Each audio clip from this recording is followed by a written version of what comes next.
Hey, Redemption Gateway, Josh here, one of your pastors with your daily dose. We're in this book of First Peter here, and we're in chapter 5, where we're looking at Peter giving instructions to the leaders of the churches he's overseeing.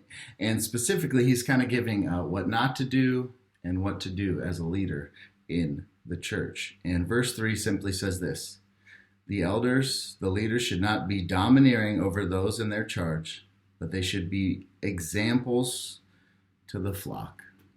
So Redemption Gateway, what God is telling us as church leaders in this season, but anytime really, is your job is not to be domineering. Your job is not to stand high and mighty with all the wisdom and all the prestige and all the position and stand above people, talking down to them, speaking down to them, living above them, and giving a domineering presence as the leaders in the local church. Rather, they should be examples to the flock.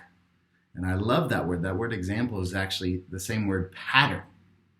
We should be creating the patterns by which our people live during this season and any season, really. That's what the job of the elder is, to create patterns by which our people live. Now, we just made a ton of these face masks for the Mayo Clinic. It was a fun church initiative we got to be a part of. And the only reason we were able to make so many masks was because we had one pattern we were working from. That's what a pattern is. It creates a template for which other people can come and follow. And that's what Peter is saying. Elders, pastors, you are creating the pattern, the template by which your people are going to live.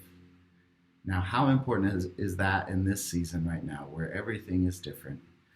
Elders, pastors, your job is to be the pattern by which people learn how to live. And I just want to just share with you what my pattern is. Not because it's perfect, not because I have all the answers, but because I'm one of the leaders of the church, and Peter tells me to be an example of the flock. And here's what I do. Here's how I start my day. I read throughout the day, but I start my day with word and with prayer.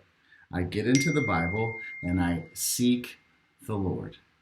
And I just want to just share with you a few of my times with the Lord over this time. This is April 8th, so a few weeks ago. I just start off with this, and it's in all caps. It says, I am so distracted. I cannot focus. And then I go and I read a section on Jesus in the Garden of Gethsemane, and I chew on that for a while, and I just realize that we are weak. And of course I'm distracted. I need to pray for God to give me strength, even to focus. And fast forward, another section, and this is April 20th, I read a psalm that says, wait for the Lord, be strong, let your heart take courage, wait for the Lord. And I wrote, wait for the Lord, ? This sucks. I really am not liking this season right now. And you're like, wow, that's one of my leaders. Well, this is my pattern of word and prayer. Honesty with the Lord of where I'm at. Humility enough to go to his word, to be changed and to be affected by his word. And then this morning was actually a great time in the Word. Psalm 36, I read, they feast on the abundance of your house, and you give drink from the river of your delights. And I was just encouraged that we serve a God who loves a feast. We're in the season of fasting right now. I get it. It's not the best. But we serve a God who gives feasts. And I wrote this as part of my quiet time. We fast now knowing that the feast is coming. And we fast knowing that Jesus' pantry is full. And we fast knowing that this is for a short season.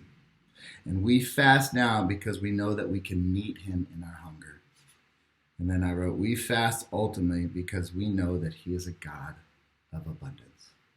I don't have all the answers. None of our pastors or elders do. But we know this, that we can go to his word. And we want to be leaders who create patterns that our people follow. We are a people of the word, and we're people of prayer. And we as elders and leaders want to create a pattern that our people follow. Word and prayer. Redemption Gateway, I love you. I miss you a ton. I hope to see you soon. Bye.